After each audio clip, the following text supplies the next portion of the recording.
સુરત મહાનગરપાલિકાએ નાણાકીય વર્ષ માટે ₹10,593 કરોડનું ડ્રાફ્ટ બજેટ રજૂ કર્યું છે। શહેરના ઝડપી વિકાસ અને આધુનિક સુવિધાઓને ધ્યાનમાં રાખીને બજેટ તૈયાર કરવામાં આવ્યું છે।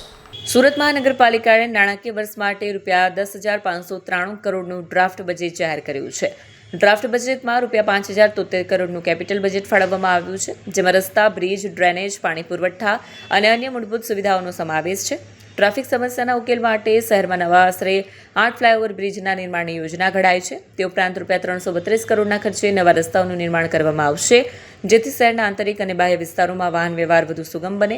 મનપાના અધિકારીઓએ જણાવ્યું હતું કે આ બજેટ સુરતના સર્વાંગી વિકાસને ગતિ આપશે અને નાગરિકોને વધુ સારી સુવિધા ઉપલબ્ધ કરાવશે। સુરત મહાનગરપાલિકાના આ વર્ષનું બજેટ આજે રજૂ કરવામાં આવેલ છે। એમાં 10,593 કરોડનું આ જોગવાઈ કરવામાં આવેલ છે અને ફર્સ્ટ ટાઈમ જે છે આવા મોટી એક રકમના બજેટ એસએમસી તરફથી રજૂ કરવામાં આવી રહેલ છે।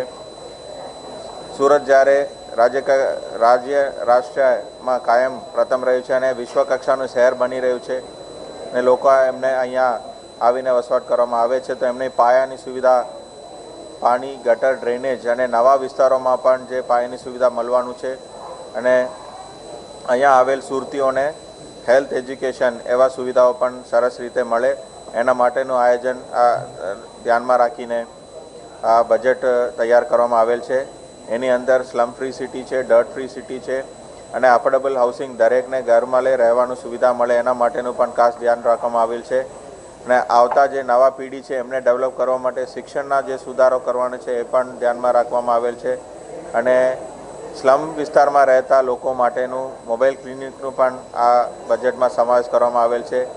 રોડ રસ્તાનું, નવા રસ્તાઓ, નવા BRTS કોરિડોર અને ટ્રાફિકનું સમસ્યાને નિવારણ કરવા માટે ANPR સિસ્ટમ અને CCTV મારફત મોનિટરિંગ પણ પોલીસ વિભાગ સાથે સંકલનમાં આ બજેટમાં સમાવેશ કરવામાં આવેલ છે અને બસમાં પણ ખૂબ પ્રગતિ છે અને આ વર્ષે PM બસ ડ્રાઈવની અંતર્ગત લગભગ 400 બસોની EV કરવાની પણ આયોજન લીધું છે। એટલે ક્લીન અને ગ્રીન સુરતનું પણ જે આયોજન છે એમાં આ બજેટ ટાર્ગેટ કરી રહ્યું છે અને સ્વચ્છતામાં દર વર્ષમાં આ વર્ષે પણ કામ થાય અને લોક ભાગીદારીથી ડોર ટુ ડોરમાં કચરાનું જે વર્ગીકરણ છે એ થાય, જેના થકી આપણે લોક ભાગીદારીથી સ્વચ્છતામાં પણ ફરી નંબર 1 બનીએ એવી અપેક્ષા સાથેનો આ બજેટ રજૂ કરવામાં આવેલ છે।